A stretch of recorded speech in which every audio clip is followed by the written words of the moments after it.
Comment va Nathalie? Écoutez, ça va. On va pas se plaindre. Hein. Bah non. On a envie de se plaindre, mais on va pas se plaindre. Donc voilà, on va accepter les choses comme elles sont. On va les intégrer et puis voilà, c'est comme ça. Dites les gars, moi je suis très contente de vous avoir parmi nous en ce moment parce que... Merci pour ton accueil. Mais voilà, mille et une raisons. D'abord, la première raison, c'est que les gens pourraient dire oui, mais pourquoi les SNUL au TTO? Mais souvenez-vous, il y a 21 ans hein, déjà, vous vous rendez compte, j'étais enceinte de mon deuxième enfant. On a fait une rétrospective SNUL au TTO. C'était pour quel anniversaire? Ben pour les 10 ans aussi, puisque on a maintenant 31 ans, bien tassé. Donc si je fais 31 moins 21, j'arrive à 10. Voilà, c'était pour les 10 ans. On était tous ensemble et c'était un chouette souvenir. Une autre raison, c'est que moi, en fait, j'avais passé le casting pour des SNUL et que je n'ai jamais été gardée et que je crois qu'il est temps, enfin, aujourd'hui, que vous fassiez votre coming out et que vous m'expliquiez pourquoi non. Ah, il y a Gelderod qui nous dit déjà « Hello Nathalie, Chris et Fred ». Et puis, Hello. Roberto qui dit « Joli cigare ». Oui, hein. Il est bon. C'est quoi comme cigare? C'est ça. Ok. Je ne connais pas. C'est un cigare de Cuba ou je sais pas. Il faudrait que j'aille chercher la bague. C'est un très bon cigare, tout léger. J'aime pas les trucs où tu te réveilles à 3h du matin. Donc, c'est tout léger, c'est bien. Donc, pour revenir. Est-ce que ça répond à votre question, cher Roberto, je sais pas. C'est Roberto qui trouve que ton cigare est joli. Et donc, voilà. Et donc, moi, j'ai un souvenir. On va passer ce casting pour les SNUL. Où j'avais passé le casting Speakerine, bien sûr. Le casting Speakerine où je remercie Chris parce qu'il avait été très mignon parce que j'avais passé le casting. Et toi, Chris, tu te souviens pas, mais tu m'as couru après le casting dans les couloirs en me disant « Tu étais très bien, tu sais ». Et c'était très gentil, mais je n'ai pas été gardée parce que vous avez eu la très bonne idée de prendre, expliquer quel était le rôle joué par les Speakerine. Le problème, Nathalie, c'est que tu n'as pas dit « Merci d'avoir resté avec nous à la fin ». Et donc, tu as été éliminée à cause de ça. Ma réaction était totalement sincère parce qu'on cherchait des gens totalement nuls, ce que tu n'es pas, Nathalie. Et voilà, bien sûr. Enfin, voilà, mais j'étais une de plus grandes fans. J'ai suivi votre travail de près, vous le savez bien. J'étais là à toutes les fêtes, SNUL et tout. Ouais. Il y a quelqu'un qui dit le cigare est un substitut du phallus. Oui. C'est pour ça que les femmes les roulent sur leurs cuisses. C'est une excellente citation. C'est une référence, en fait. Mais je suis désolé de le dire, c'est une référence à Jacques Tolly ou même aux leçons de chic, c'est-à-dire à quelque chose qui a succédé au SNUL, avec mon camarade Stéphane Liberski. Cela dit, c'est quand même très touchant, cette citation est délicieuse. Dites les garçons, est-ce que vous pourriez m'expliquer quelle est, je sais qu'on a dû vous le demander 50 fois à l'époque, mais quelle était l'origine de ce groupe? D'où vient le nom SNUL? Non, le nom, c'était tout ça un peu SNUL, mais quel était... à table et on a dit passe-moi le SNUL. Comment est-ce que vous êtes retrouvés à 5? Parce que moi, je trouve que ce groupe était à la base un peu, pas improbable, mais je ne savais pas que vous alliez aller ensemble. Avant de répondre à la question, il y en a un de vous deux qui chipote au micro et c'est insupportable. En tout cas, c'est pas moi. Et donc, quelle est l'origine des SNUL? C'est que à la base, mon ami, et vraiment, vraiment, sincèrement, regretté Gilles Verland, qui était un de mes meilleurs amis, travaillait avec Antoine de Caunes et Gilles Das sur Nulle part ailleurs. Et donc, je lui avais dit un soir de beuverie, on se voyait tous les samedis soirs, tiens, pourquoi est-ce qu'on ne ferait pas une capsule belge dans Nulle part ailleurs? Et on a présenté quelques trucs, quelques idées, ça n'a pas vraiment fonctionné. Et puis, petit à petit, le projet a quand même grossi. Puis, Canal+ France est arrivé en Belgique. Il y a eu Canal+ Belgique, donc. Et c'est ça qui a fait sortir le projet du tiroir. Oui. Voilà, exactement. Et puis, on a fait des castings avec des comédiens. Et puis, ça ne s'est pas très bien passé parce que tous les comédiens à l'époque, c'était extrêmement malvenu de parler avec l'accent belge. Donc, soit il disait qu'il ne pouvait pas parler avec l'accent belge, ou bien il disait non, moi je ne le fais pas, ou un truc comme ça. Et donc on s'est dit, mais on arrête ce casting, on va tout jouer nous-mêmes. Voilà. Mais à l'époque, on n'était pas du tout comédien, ce qu'on est devenu par après. Toujours pas comédien. Non, plutôt crevé. Non, mais vous avez pris quand même Laurence Bibot, hein, qui avait un rôle récurrent et phare de cette aventure. Quoi. En fait, oui, vous étiez 3. Il y avait Nico, Steph et Chris dans le projet pour Canal Plus France. Et Sergio et moi, on a été appelés un peu plus tard. Sergio avait déjà été appelé pour faire le générique de ce projet qui s'appelait d'ailleurs, Chris, je te le donne en mail, Saucisse TV. Saucisse TV, qui est resté dans les tiroirs pendant près d'1 an avant de ressortir pour Canal Plus Belgique. Fred, pourquoi Saucisse TV? Parce que peu de gens le sachent et se rappelassent. Il y avait les saucisses Zwan, qui était une petite boîte de saucisses apéritives qu'on ouvrait en roulant sur le côté de la boîte de conserve. Et ça s'appelait Saucisse TV. Ouais. Il n'y en a plus, ça ne se fait plus. Ça ne se fait plus. C'était des petites saucisses que tu pouvais manger devant la télévision. C'était ça l'objet du marketing. Devant Arlette Vincent ou devant Jacques Brédal. Vous êtes très saucisses et sauces, hein, tous les deux, parce que c'est quand même deux qui faites de vos lemons aussi. Hein. C'est juste. Voilà. On va vous le faire en direct. Je vais appeler Fred. Attention, vous êtes prêts? 2, 3. Dis de vos. Oui, lemons. Et voilà. Tu es sur TTO, toi? Oui, je suis sur le truc ici en bas. Sur le Twitch. Nathalie, là. Je comprends rien comment ça marche ce truc. On parlait avec Chris l'autre fois et un fantasme, ce serait que De Vos Lemons vienne sur scène et fasse un spectacle. Ouais. Ce qu'il y a, c'est que chez De Vos Lemons, ils n'ont pas d'image. Ah oui. Hein, c'est pas nous autres. Nous, ils n'ont pas de visage. Mais les voix sont reconnaissables à mort. Donc on pourrait le faire, mais juste en audio alors. Ben oui. On serait sur scène, caché derrière le rideau. J'ai d'ailleurs une blague que je viens d'improviser. Dis de Vos côté jardin, tu es côté court. Dis de Vos, tu sais où est-ce qu'il y a les meilleurs Twitch? Bon, Lemons. À Saint-Tropez. Oh non.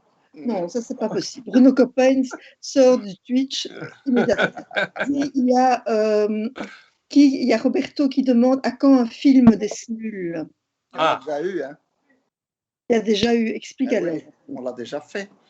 Lors de la 4e saison des Snuls, on a rassemblé des émissions que la chaîne voulait plus longues. Ça nous embêtait parce que nous, on aimait bien la cadence hebdomadaire, mais tout à coup, pour la 4e saison, ils avaient une idée géniale. On va faire plutôt des émissions en public de 50 minutes. La raison, vous voulez qu'on explique tout le bazar? Oui. La raison, c'est que quand on fait une émission chaque semaine, on n'en parle plus dans Télémoustique ou dans Télépro. Puis on fait une émission tous les 3 mois, on fait un petit événement. Et donc, on a été piégé par cette stratégie, mais on s'est dit, on va en profiter, on va utiliser le matériel de ces grandes émissions pour mettre tout ça ensemble et faire un long métrage. Et on a fait le film des Snuls, film belge, mais que tout le monde connaît, bien entendu, qui est une référence, qui est une sorte de must pour toutes les écoles de cinéma. Est-ce que ce n'est pas le moment de le ressortir? Oui, on va tout ressortir, les gars. Mais oui, il y a Mathéus 9 qui dit bonsoir les gens. Salut bonsoir, Mathéus. les gens. Et alors il y a Davanac qui dit bonsoir Davanac. Bonsoir. Il y a Mathéus qui dit on sort d'un live Codeco, bah oui. Les Snuls, pour s'en remettre, c'est parfait, on est bien d'accord. Donc vous allez pouvoir, donc en gros, la conclusion du Codeco, c'est que les terrasses vont réouvrir, mais que nous, le théâtre, on va devoir encore attendre, je crois, le mois de juin. C'est le moment de faire du théâtre dans les terrasses. Oui. Absolument. Donc voilà. La terrasse du TTO, ça peut être bien, non? De faire quoi? La terrasse du TTO, plutôt que le théâtre. Où est-ce que... Déjà, on va faire cet été, on va aller en face du château, du lac à Genneval, on va faire un spectacle en plein air. Ou sinon, on ne peut pas faire chez nous, au théâtre, on n'a pas de terrasse. Mais donc voilà, pour revenir à vous, parce qu'on s'en fout du TTO, pour revenir à vous. Donc, les Snuls, il va y avoir plein de choses qui vont bientôt arriver. Écoute, tu parlais de films, Fred va t'en parler en fait. Il y a un projet qui est dans les tuyaux que Fred va expliquer, je pense. Eh bien, écoutez, voilà. Tout a commencé lors des 29 ans des Snuls. Je me rappelle qu'on s'est dit, c'est bientôt les 30 ans. Donc, on pourrait peut-être faire un grand événement pour les 30 ans des Snuls. Alors, on a essayé d'un peu agiter le territoire pour pouvoir faire quelque chose. Mais voilà, les budgets, notamment sur notre chaîne nationale, étaient déjà bouclés, donc il n'y avait plus de sous.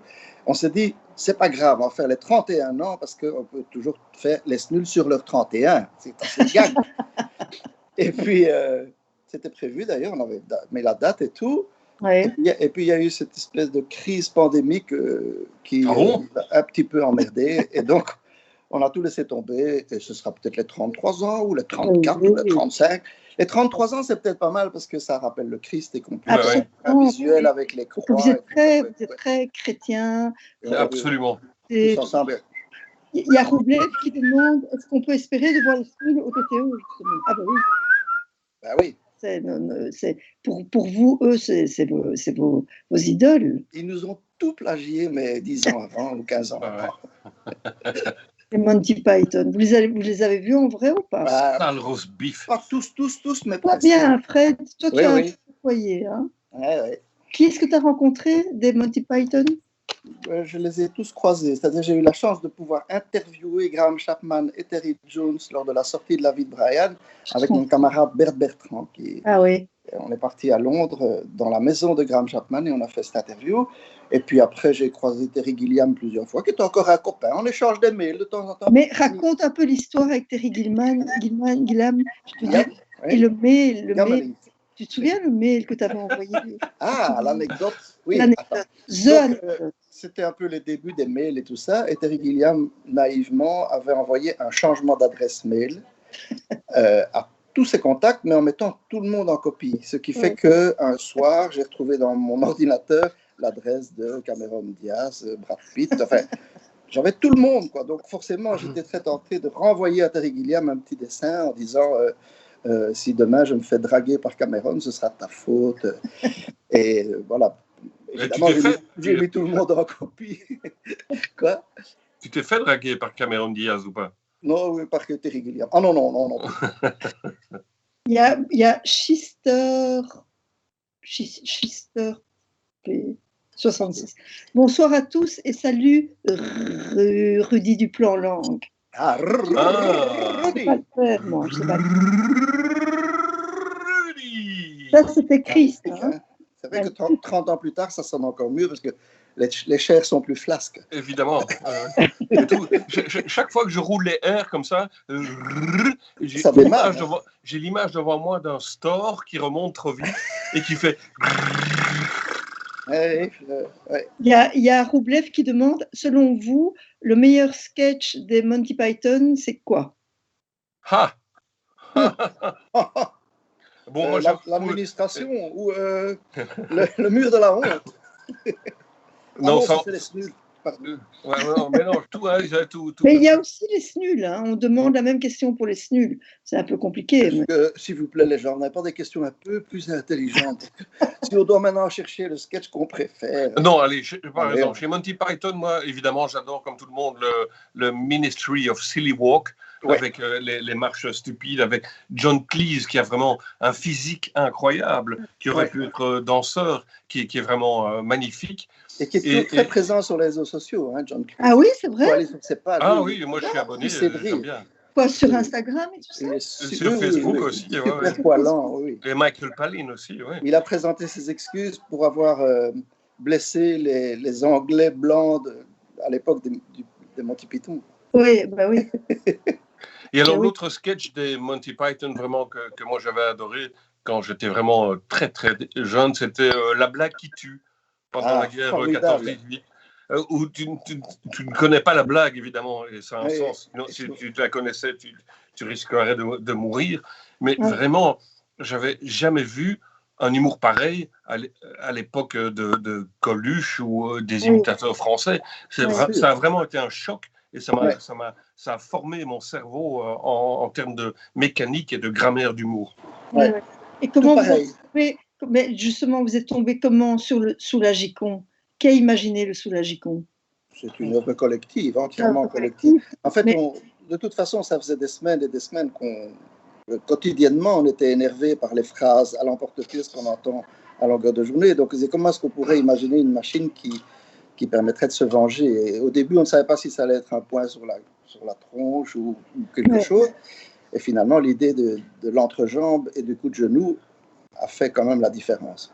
C'était parfait, c'était génial. D'ailleurs, à ce sujet, je me souviens d'une phrase qui me reste en tête et qui me ressort vraiment au moins une fois par semaine. C'était avant les SNUL, j'étais chez un traiteur, je devais acheter à manger, et c'était à Uccle, et tout le monde parlait comme ça, évidemment. Et donc, le type devant moi parlait à son copain et il parlait de la meilleure pizzeria de Bruxelles. C'est où, c'est là, c'est tout, chacun a un avis. Et le type sort, la meilleure pizza que j'ai mangée, hein, c'est à Cap Canaveral. J'ai éclaté de rire dans le magasin. Je trouvais que pizza, NASA, Cap Canaveral, ça n'allait pas du tout ensemble. Ça te reste en tête pour toujours. Dès que j'entends le mot pizza, je pense à Cap Canaveral. Ben oui. Il y a vous savez quoi? Juste une chose, mais à propos du soulagicon, il est très très probable, enfin, il y a à 95% que nous fabriquions un soulagicon spécialement pour la nouvelle cité administrative de Bruxelles. Donc il va y avoir le nouveau bâtiment qui remplace le parking 58 et qui sera l'endroit où on va chercher sa carte d'identité, tout ça. Et notre bourgmestre souhaite vivement qu'un soulagicon soit installé. Fantastique. Il est fan de SNUL. Hein, ah oui, il est la génération un peu. La génération. C'est un vieux. Hein, c'est un vieux. Dis, il y a Roberto qui demande qui est devenu le professeur d'Écodor. On peut dire qu'il vit à Québec. Il chasse le caribou. Voilà, exact. C'est quoi le dernier stand-up que vous avez regardé et adoré sur Netflix? Moi, j'ai regardé Blanche Gardin, que je n'avais pas vu quand c'est sorti. Oui. Est-ce que c'est une bonne réponse? Blanche Gardin m'a beaucoup fait rire. Oui. Je la trouve très, très drôle. Mais nous sommes, et c'est en fait, c'est ça que tu voulais que je dise tout à l'heure, Chris, nous sommes aussi fans de Guillermo Guise. Oui. Hein, je fais le lien parce que... Il n'est pas sur Netflix, hein, attention ici. Non, c'est vrai, il n'est pas sur Netflix. Enfin, si, il apparaît dans un truc sur Netflix, mais qu'il ne vaut mieux pas regarder. Oui. C'est un documentaire sur le stand-up, justement. Ah oui. Pas terrible. Mais donc, pour répondre à ta question, moi, je ne suis pas très stand-up, sauf j'aime bien Louis C.K. beaucoup. Oui. Et en fait, j'adore Guillermo Guise. Oui. Et la vie a fait que des choses se passent que Fred va vous expliquer. Non, ça aurait bien commencé par ça. Non, vas-y. Je vais faire semblant. Mais donc, quand j'ai commencé toute cette introduction sur les 30 ans, devenus les 31 ans et peut-être les 33 ans, il est apparu que ce qui serait vraiment chic de faire, c'est un documentaire, un vrai beau documentaire sur les SNUL, parce que quand même, le monde a changé, ou pas, et l'humour a changé, ou pas, etc. Et donc, tout naturellement, de fil en aiguille, on est arrivé à demander à Guillermo de s'occuper de ce documentaire. Et ça devient peut-être un très gros truc, ou alors c'est la fin d'un tout petit truc si on ne le fait pas. Pourquoi peut-être l'un ou l'autre? Pourquoi? Ça dépend. Oui, parce que maintenant c'est entre les mains de producteurs de cinéma, parce que l'idée c'est de faire quelque chose un peu comparable à Madame le Juge. C'était pas un documentaire qu'on passera sur la 3, mais un documentaire qu'on passera dans les salles de cinéma. Oui, c'est ça. Okay. Je devrais peut-être pas dire tout ça, Chris, parce que peut-être on vend une mèche. Hein, non, tu teases. Ah, je tease. Très bien. Mais attends, mais ça veut dire que ce serait un faux documentaire. Ben, ça devient quelque chose d'un peu surréaliste, mais ça peut être un faux documentaire. Quelqu'un aurait demandé à Guillermo de faire un documentaire sur un groupe belge que les Français ne comprennent pas. Et donc, à la fin, peut-être même que les Français vont, après avoir vu le documentaire, se demander si les SNUL ont vraiment existé ou pas. Mais voilà. Ça, et ils vont les regarder et ils vont toujours rien comprendre. Ça, de toute façon. Alors, il y a... Je reviens un peu je retourne sur les commentaires. Donc, il y a Bernabou qui dit le gars de la pizza aurait fait un grand champion dans le jeu de l'imbécile couillon. Ouais, évidemment. Bien sûr.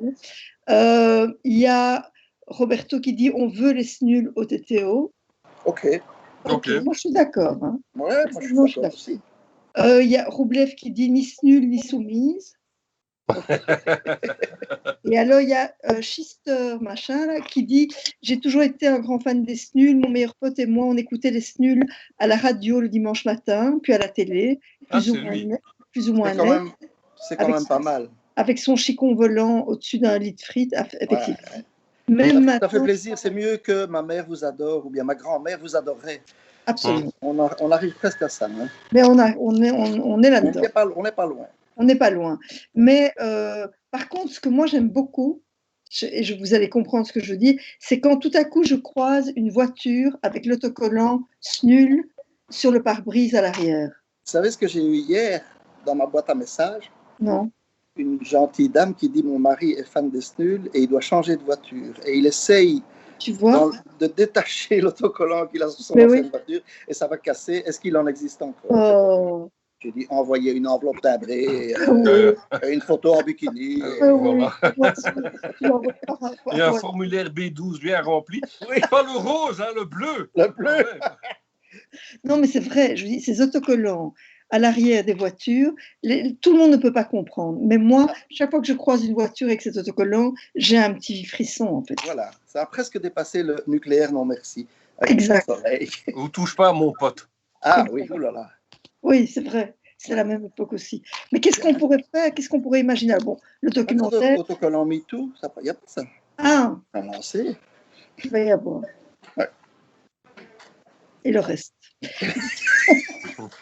Tu croyais qu'on partait dans une direction? Non, non, non, non. Et tous les autres. Bon, il va y avoir des autocollants, surtout, il va y avoir no gender. À poil. À poil, oui. Ça doit exister. Tout nu. Je suis à poil. Oui, il y a quelqu'un qui avait fait ça, c'était assez drôle. Qui avait fait un autocollant où il disait. Non, qui avait fait un post sur les réseaux sociaux. On dit, comme je suis Charlie, mais. Ah oui, c'est ça. Ben voilà. Dites, mais alors, ce documentaire, évidemment, ça va être un gros bazar. Si ça se fait, c'est quand même très gai. Parce que après, on peut mourir. Vous n'avez pas fait ça plus tôt, en fait. Je ne comprends pas très bien. Enfin bon, après, vous êtes 5 personnalités différentes, 5 fortes personnalités. Vous avez des activités chacun de votre côté, parce qu'il faut manger aussi, hein, monsieur. Et s'amuser. Et s'amuser. Donc voilà. Mais c'est vrai que je suis étonnée qu'après tellement d'années, vous n'ayez pas fait ça plus tôt, en fait. Oui, je sais pas. Ben, on aurait bien voulu faire ça plus tôt, mais donc il y avait plus d'argent et puis il y avait. Oui. En fait, quand Canal Plus Belgique, ils vous ont soutenu au début. Ouais. Et puis Canal Plus Belgique a un peu disparu. Oui. C'est à ce moment-là que ça a été un peu plus compliqué. Vous êtes passé ailleurs. Toi, tu as fait Jatelier avec. Oui, on a fait Jatelier avec Steph et c'était encore dans Canal Plus Belgique. C'était toujours Canal Plus. Oui. Mais je pense que l'expérience, l'aventure qu'on a vécue pendant 4 ans avec les SNUL, on était tous bien d'accord que c'était terminé, que c'était. C'est ça. Donc l'idée n'est pas de reformer, et puis le fait de faire un documentaire, c'est pas tellement à nous de le faire. Il faudrait... Oui. Mais maintenant, on rit en disant des autocollants, je suis à poil, MeToo, et tout ça. Parlons un petit peu, pas sérieusement. mais par exemple, moi je suis certaine qu'il y a des sketchs que vous avez faits à l'époque que vous ne pourriez plus refaire aujourd'hui. Non. Genre, je pense qu'on le ferait quand même, à mon avis. Je pense que ce serait bien qu'on le fasse quand même, quitte à être puni et détesté. Ouais. Le vrai problème de l'humour, c'est que c'est fait pour que des gens ne soient pas d'accord. Ça ne pose aucun problème que ça blesse des gens, puisque ça fait partie de l'épice. En fait, on est là pour mettre le doigt sur des trucs qu'on trouve incongrus ou sur des cicatrices, et forcément, ça blesse. Oui, mais après, ce qui se dit aussi, la bien-pensante aujourd'hui, dit les juifs peuvent se moquer des juifs, les noirs des noirs, les lesbiennes des lesbiennes, les homosexuels des homosexuels. Allez, chacun rentre à la maison. Je ne sais pas comment peut-on faire pour continuer à rire tous ensemble de tout le monde, quoi. Je n'ai aucun avis là-dessus. Je ne vais pas me mouiller. Tu n'as pas lu un bouquin ou quoi là-dessus? Tu vas te mettre les choses à dos. Hein. Non, mais tu as raison, Nathalie, c'est extrêmement difficile. Moi avec le temps, je ne suis pas passéiste et pas archiviste.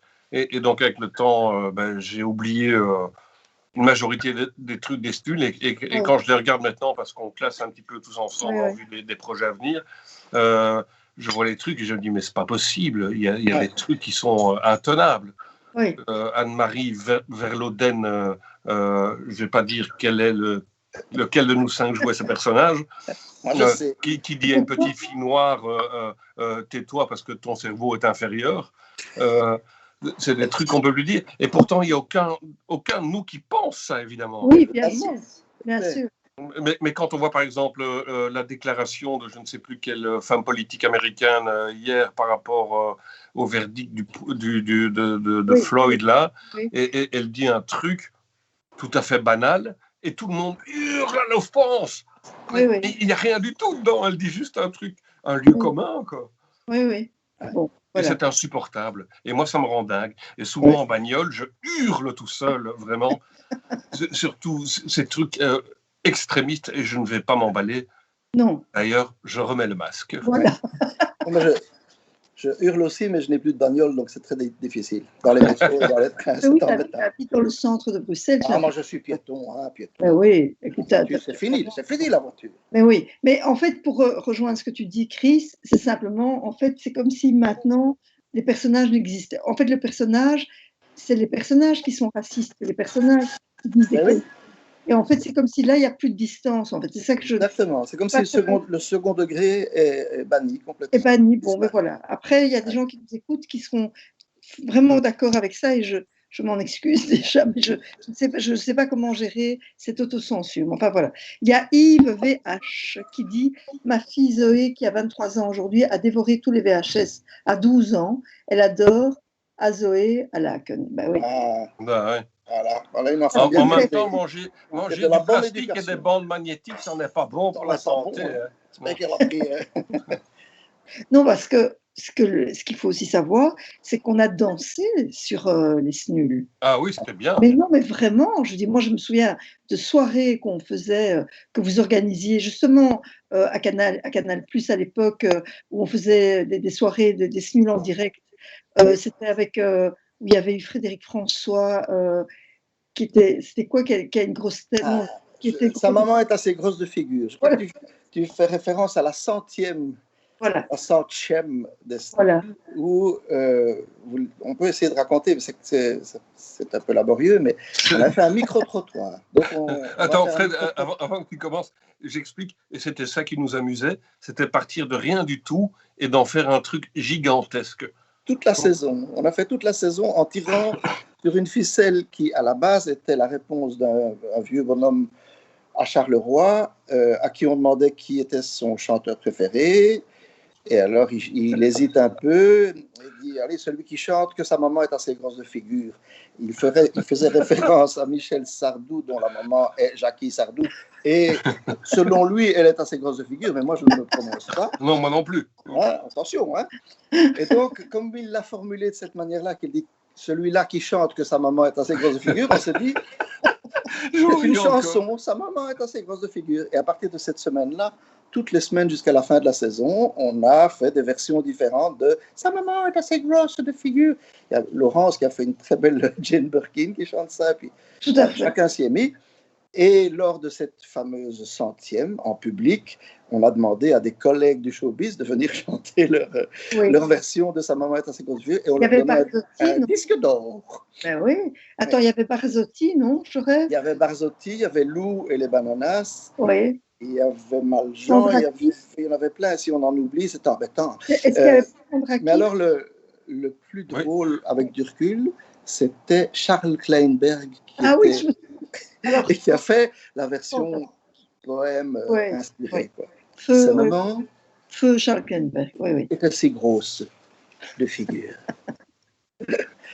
Qui était prof, Charles Kleinberg, qui était un de mes profs au conservatoire, qui donnait cours de déclamation. Exactement. Voilà. Et qui a été aussi le boyfriend de Jacques Carreuil. Ah, ça, je ne savais pas. Enfin bon, ça, c'est pour la petite histoire. Oui, c'est ça. Jacques Carreuil, pour le plus jeune, il faut leur expliquer qui est Jacques Carreuil. De toute façon, ils ne sont pas là. Et alors, il y a Bernabou qui dit « Oh oui » avec Émile. Émile. Je m'appelle Émile, je mesure, je ne sais plus. Je ne sais plus combien non plus. Donc, lors de cette soirée, la 100e, déjà à hurler de rire. Après, ce qui était dingue, c'est qu'il y a une soirée dansante et qu'on a dansé sur les SNUL, quoi. Oui. Parce que vous avez vraiment fait des tubes, quoi. Ouais. Bah oui, on en a fait quelques-uns, 3 ou 4. En fait, ce qui était bien, c'est que Nico et moi, on était musiciens. On avait eu un groupe qui s'appelait Allez Allez, qui avait très bien marché, qui avait eu 2 numéros 1. Ouais. Fred avait eu un numéro 1 mondial avec Zino, What's Your Ah Name. oui. Et donc, on Et avait. quand on s'est connus, il y avait les Bowling Balls. Vous aviez Ah oui. Exactement. début de la rock scène bruxelloise. Et donc, même si on faisait des chansons au second degré, on avait tous les trois un vrai background musical pour, sans aucune prétention, écrire des chansons à succès. Et donc, on a utilisé ces méthodes qu'on avait. C'était ce qui était jubilatoire par rapport à What's Your Name, justement, c'est que dans What's Your Name, tu as juste Sean Connery qui dit My name is Bond, et puis le fait de décliner ça après avec Santa Belgica et prendre toutes les phrases qui nous faisaient marrer dans les Snuls, ben c'était que du plaisir. Oui, il y avait notamment, donc Bernard Boudy, il avait notamment fait du sketch sous le nom du nain de l'Himalaya. J'ai fait du sketch. Quoi ça? Mais il voulait dire du catch. Du catch à la fin à la fête foraine, mais sa langue a fourché. Il a dit sketch au lieu de catch. Et évidemment, c'est comme ça, on a un gros figure. Le S en trop, on l'a tout de suite chopé. Et je crois, Chris, que pour la radio, tu avais fait une chanson comme ça, avec j'ai fait du vélo. Et puis il avait fait tous les sports, mais avec un S en plus. J'ai fait du football, du vélo. Le ski, évidemment, il y a le S qui est déjà là, mais bon. Et le refrain, il fait du scotch. C'est le nom du nain de l'Himalaya. Et les Snuls, c'était vraiment en même temps que les nuls en France. Oui, et que les inconnus, les inconnus nous ont tout à fait échappé parce qu'ils passaient en même temps que nous, donc on ne regardait pas. Oui. Mais c'était bien. On regardait après. Oui, c'était bien. Les inconnus, moi, j'adorais. J'étais fan total. Mais donc, les nuls, j'adorais aussi. Et donc, moi, j'étais très fière de vous. Et j'avais envie que les nuls soient vos amis et que les nuls vous reconnaissent, quoi. Au moment où on a commencé les Snuls, c'est une anecdote qui a été relatée par Marcel Gottlieb, qui était un ami, qui a participé au Snuls d'ailleurs. Et un jour, il était à une première de cinéma, il y avait Farougia à côté de lui, et Farougia lui a dit, il paraît qu'il y a des Belges qui nous pompent tout et qui s'appellent les Snuls. Et donc, Gottlieb a pu rectifier les choses, dit non, t'inquiète pas, ça n'a rien à voir. Non, formidable. Ce n'est pas un plagiat. Oui, parce que je rappelle quand même, excuse-moi Nathalie, qu'un des briefings qu'on a eu ensemble au départ, c'était on aimait bien les nuls, on regardait les nuls, et c'est pour ça qu'on s'appelle les Snuls d'ailleurs, c'est qu'on se disait les nuls se foutent de la gueule de tout le monde, et ben nous on va se foutre de la gueule des nuls. Et oui, ou s'appeler soi-même Snul, ça, je trouve que ça implique automatiquement plus de, d'autodérision que s'appeler nul. Vous voyez ce que je dis? Un Snul, oui, c'est vrai. Cela dit, je pense qu'on n'a pas réfléchi énormément. Non. Parce qu'on pensait qu'on allait durer 3 semaines aussi. Oui. Oui. Il y a Fred Roublev qui demande une bonne BD à recommander. Je vais vous laisser. Il n'y a plus de BD, il n'y a plus rien. Je peux aller chercher la couverture du dernier Belgian Brawl, qui est donc un opus que je viens de sortir avec Gilles Dalle, mais c'est pas le but. Hein. Non. Mais si c'est le but. Moi, en fait, je lis que les vieux trucs. Je continue Moi aussi, je me suis arrêté à l'ombre d'Éric de Lucky Luke. Donc... Magnifique. Superbe. Et quoi, tu viens de sortir une BD avec Gilles Dalle? Mais avec Gilles Dalle, on avait fait Comment devenir belge. Oui. Ou le rester si vous l'êtes déjà. Et ça avait suffisamment bien marché pour qu'on fasse un deuxième. Okay. Et la tranche du premier était noire, la tranche du second était jaune. Donc on se disait, ils vont nous demander un troisième rouge pour qu'on puisse mettre dans la bibliothèque et avoir un jaune rouge. Et puis il s'est passé 2 ans, l'éditeur nous a dit non, les meilleures choses ont une fin. Ouais. Puis on a fait notre deuil du truc et puis tout à coup il a rappelé. Faites quand même un tome 3. Et voilà, il vient de sortir. C'est qui l'éditeur? Du coup, le coffret. C'est chez Jungle. Ok. Et Filigrane nous a fait une très très belle vitrine. Ah oui. Et c'est chez Filigrane qu'on peut se procurer le coffret complet avec les 3 tomes. Voilà. Que chez Filigrane? Non, le tome 3 se retrouve partout, mais je crois que le coffret n'est que chez Filigrane. D'accord, ok. Donc au théâtre, le public... On ferme la page de publicité. Quoi? Fermons la page de publicité. Oui, voilà. Dis, et toi, Chris, qu'est-ce que tu fais pour l'instant? Ton actualité Mon actualité, écoute, je travaille depuis 2000 ans sur un long métrage. J'ai écrit 2 séries pour la RTBF qui ont été arrêtées juste avant de tourner le pilote. Et je ne vais pas m'énerver là-dessus non plus. Et ma vie, je réalise des films de pub en Belgique, en Allemagne et un petit peu en France. Et ça me permet de vivre. Et je le fais avec plaisir et avec toute la distance qu'il faut. Voilà. Et puis tu fais des petites saillies drôlatiques dans l'émission de Walid tous les. Ah oui, Fred et moi, on est ensemble, on ne sait pas sérieux de temps en temps. Presque sérieux. Presque sérieux, ouais. Je ne me rappelle jamais. C'est sur RTL, hein? C'est ça. Présenté par Waldi, c'est ça, Waldi. Walid Disney, celui qui les schtroumpfs là. Il y a Roberto qui dit: on me souffle dans l'oreillette que le JT de la Une est en direct du TTO. À tout de suite. Ben oui, parce que le président du TTO est en direct au JT de la RTB pour l'instant. Mais c'est pas toi la présidente? Ah non, moi je ne suis qu'une politique. C'est admirable. Mais le président, c'est un homme. Non, hein? Ouais. Une femme, tu vois. Tu le connais, hein, le président. Oui, je vois bien. Le weasel d'argent. Dit, et alors on me demande, on me demande, on peut en savoir encore plus sur ce long métrage. Plus que nous, pas vraiment, parce que, donc, comme disait Fred, au début c'était un petit truc, puis c'est devenu gros parce que la production est plus ou moins française pour l'instant, et donc tout ça nous échappe un petit peu, en ce sens que dans les SNU, on est quelque part tous les 5 réalisateurs, et qu'au début, on s'est dit qui va réaliser quoi, qui va le faire, toi, moi, non, je sais pas. 5 réalisateurs, c'est beaucoup. Donc, pour l'instant, on est nous-mêmes dans le rôle de l'observateur, en fait, et on attend. Exactement. Oui, parce que ça veut dire que c'est Guillermo qui va, lui, scénariser le truc.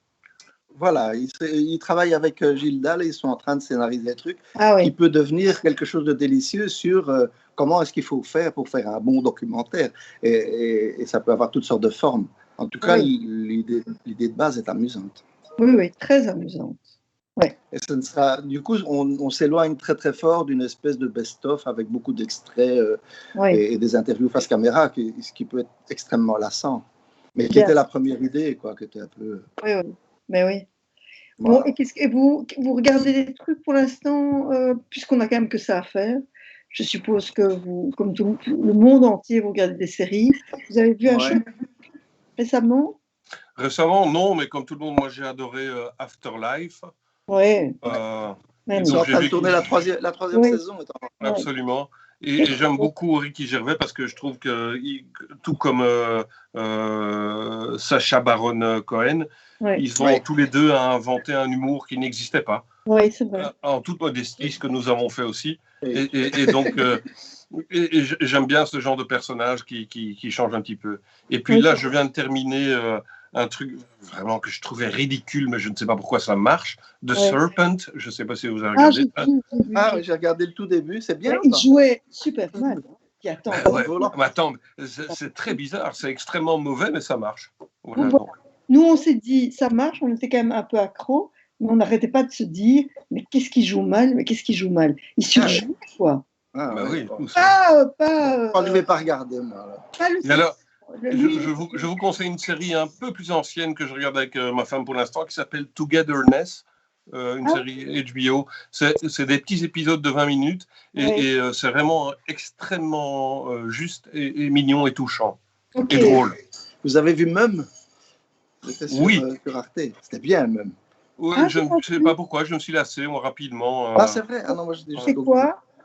Tu n'as pas vu Mum, Nathalie? Non, c'est quoi? C'est un peu du Ken Loach humoristique, en fait. Ouais. Il ne se passe rien, mais les personnages sont fantastiques. Ah oui, ok. Mum, mais je ne sais pas si c'était sur Arte, je me demande si c'est pas fini maintenant. Enfin, on trouve toujours. Il y a moyen toujours de trouver. C'est certain. Mais c'est sûr. J'ai regardé hier sur BTV un documentaire sur Billy Wilder. Ah oui. Et c'était très intéressant, c'était vraiment bien.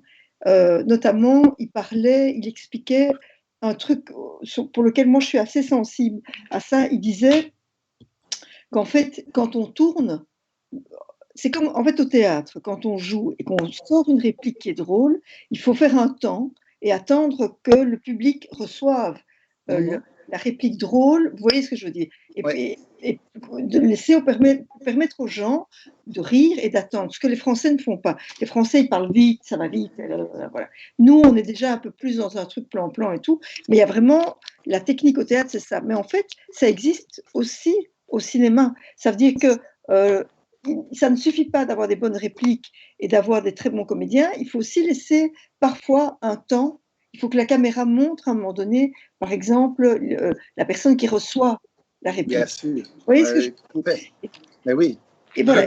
C'est musical aussi, c'est vraiment musical. C'est musical et ça s'appelle en cinéma le montage. Oui. C'est tout à fait impossible à faire au théâtre, évidemment.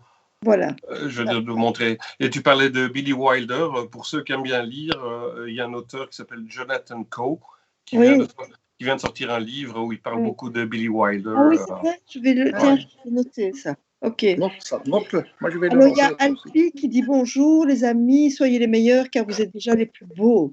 Oh, c'est très gentil. Oh, c'est gentil. Voilà. Et alors, il y a.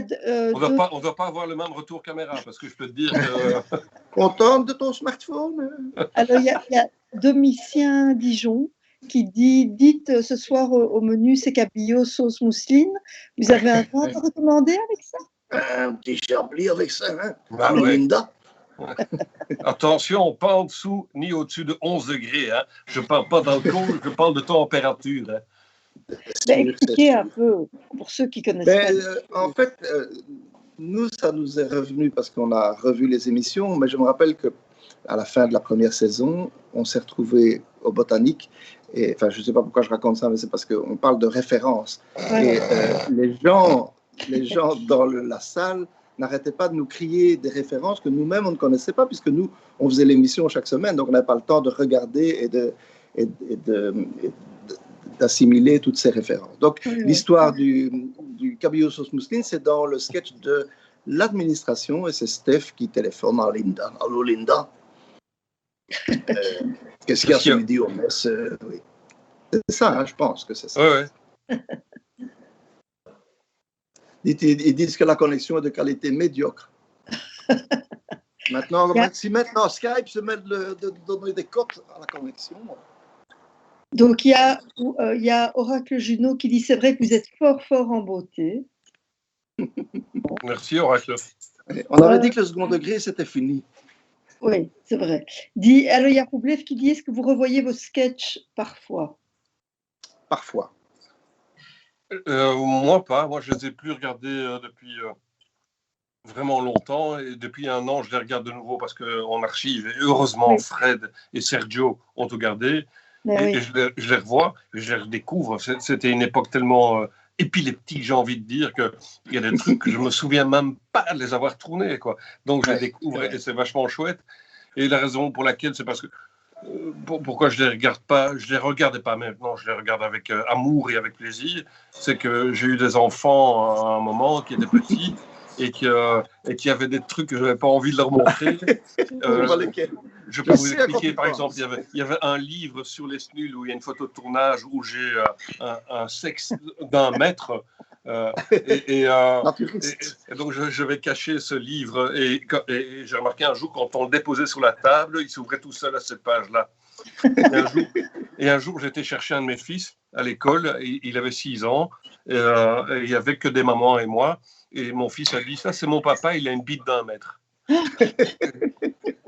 Donc j'ai vraiment eu enfin c'est ça que j'avais pas envie, en même temps maintenant ça me fait super rire, quoi. Oui. Et puis, je n'avais pas envie qu'il me voie non plus danser la lambada en mini-jupe en mimant une fellation et une banane.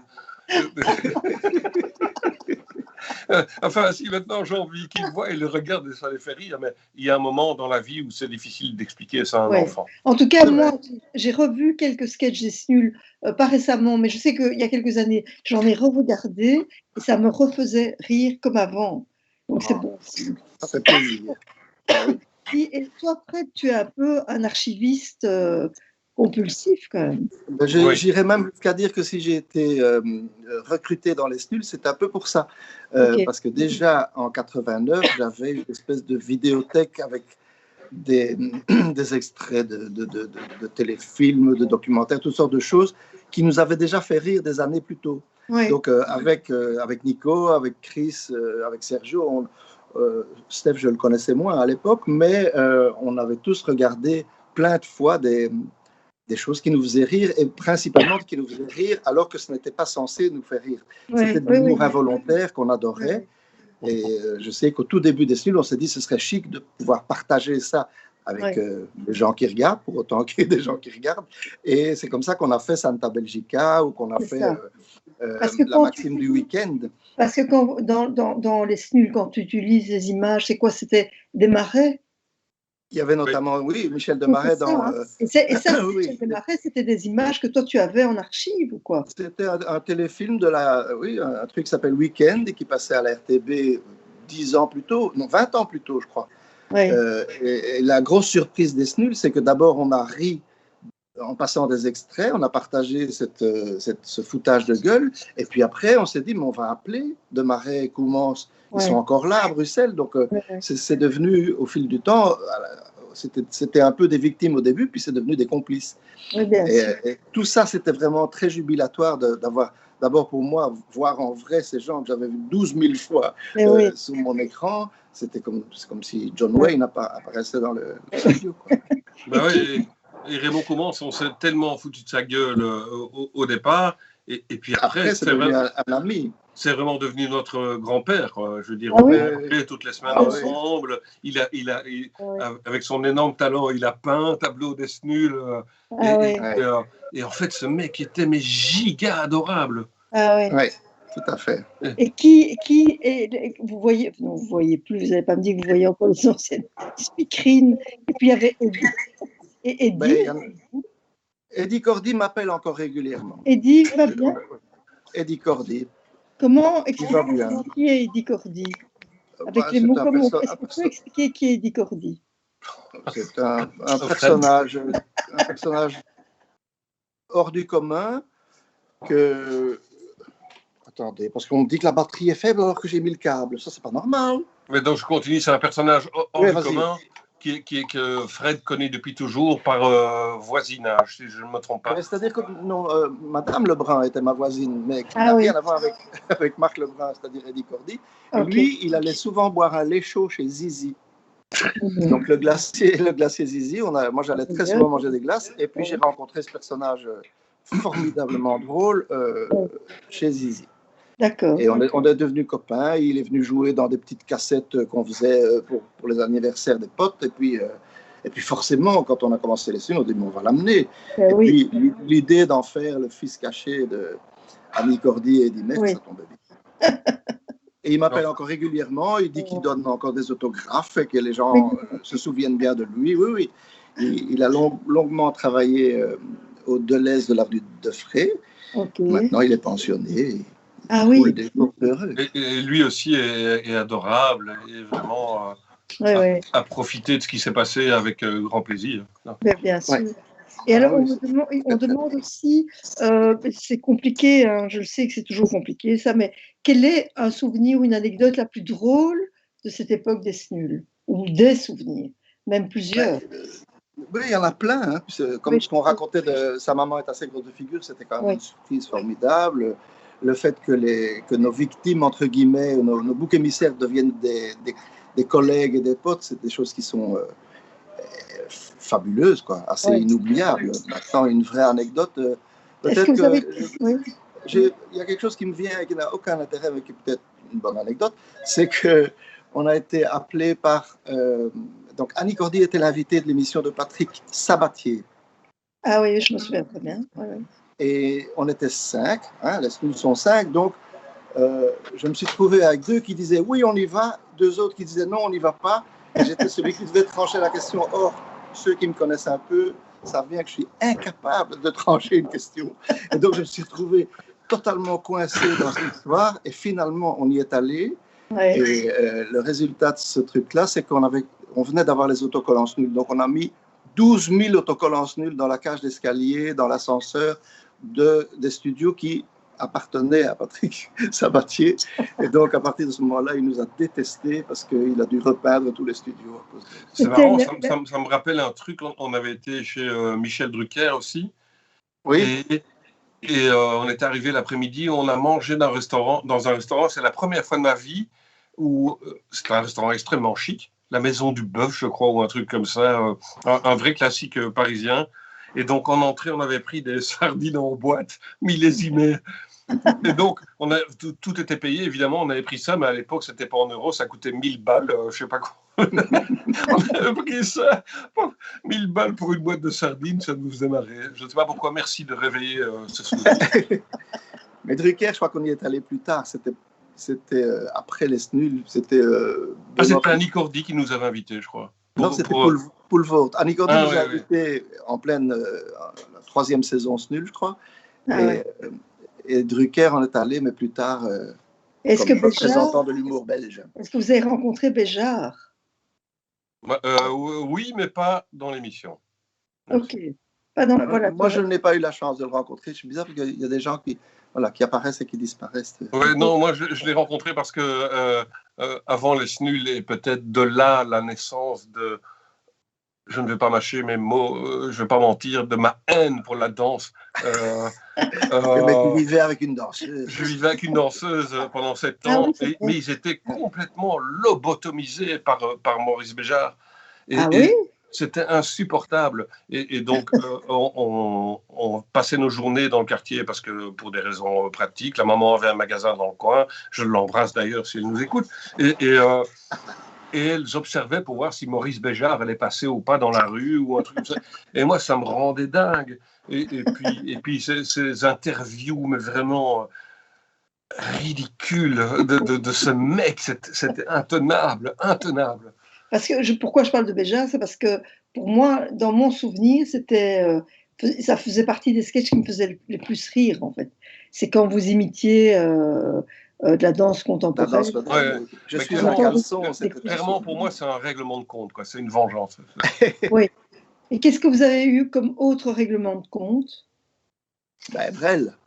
Jacques Brel. Et pourtant, c'est bien, Jacques Brel. Mais oui, à un moment, ça suffit. Béjart aussi, sans doute. Hein, oui.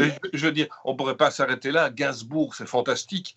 Oui. Mais franchement, il y en a ras-le-bol de Gainsbourg. On s'est bien foutu des fans de lui, de Gainsbourg, quoi. Je dis, dans les Snuls, on s'était foutu de lui aussi, de Gainsbourg. Ah oui? Oui, il y a une espèce de truc avec... Oui, il faut que je le retrouve, mais ça n'empêcherait en fait que ce soit formidable, vraiment. Oui. Mais trop, c'est trop. Et puis... Oui. Et puis, de toute façon, il y a un moment où on savait que une des fonctions des Snuls, c'était de se moquer de tout. Oui. Surtout de ce que les gens aiment bien. Oui. Oui, et puis, une des particularités des Snuls, qui était quand même originale aussi, c'est que c'était très ancré, c'était très culturel. C'était ancré ici, en Belgique, notamment à Bruxelles. Je dis, c'était typiquement belge. Et c'était un peu, je trouve, comment dire, tu avais ou les gens qui aimaient les Snuls ou les gens qui aimaient Bon Week-end. C'était pas la même chose. Vous voyez ce que je veux dire? Et parce que Bon Week-end, c'était tout à fait la même chose. C'était pas la même chose. Mais donc, le Bon Week-end, c'était aussi ancré dans une espèce de belgitude et tout. Et vous êtes venu avec un truc tellement plus second degré, tellement... on avait l'impression, quand on aimait les Snuls, de faire partie de gens, des intelligents, des privilégiés, que tout le monde n'allait pas comprendre. Vous voyez ce que je veux dire? Tu veux dire un peu comme les complotistes maintenant, tu veux dire? Oui, par exemple. Mais non, mais c'est vrai. Moi, j'avais l'impression d'être très pointue parce que je comprenais toutes vos blagues, en fait. Est-ce que c'est qu'on était... Enfin, tu les comprends souvent. On sortait d'une période où vraiment tout le monde avait la trouille de sortir un accent belge, que le seul moyen d'exister, c'était de faire semblant qu'on était français. Donc, c'était quand même très chouette de pouvoir se défouler à ce niveau-là. Voilà, pour revenir au départ, au début où on parlait du casting pour les Snuls avant qu'on décide de jouer nous-mêmes dedans, c'était justement ça. Donc, les comédiens qui ne pouvaient pas prendre l'accent français. Et je rappelle qu'avant les Snuls, l'accent belge était interdit à la RTBF. Hein. Mais oui.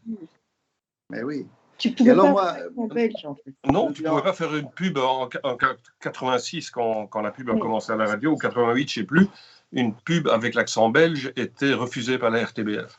Et en plus, moi, je veux bien faire le vieux pontifiant, mais comme j'avais déjà fait un peu de bande dessinée et que je connaissais mes dieux vivants qui étaient Franquin, Peyo, Robin, etc., toutes les semaines, ils téléphonaient à Gottlieb ou à un ami français pour savoir s'ils pouvaient mettre ce mot dans leur BD. Donc, il y avait même le même complexe parce qu'on savait qu'il y a plus de gens qui lisent ou qui écoutent en France et du coup, on doit gommer toute notre identité. Ce qui était Et aussi, parce que tu parlais du studio Chris, toi et Nico, vous avez quand même il y a un bruit de fond, c'est quoi?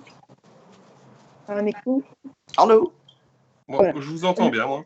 Voilà. Chris et toi, vous aviez quand même un studio, War Music, qui était un des premiers studios à Bruxelles qui faisait des voix de pub, mais surtout qui faisait des voix de pub drôles et second degré. Pour moi, j'ai l'impression que c'est vous qui avez un peu initié ce truc aussi, non? Oui, tout à fait. Je veux dire, d'abord, on était le premier et unique studio à faire de la pub radio à partir du moment où elle a été autorisée.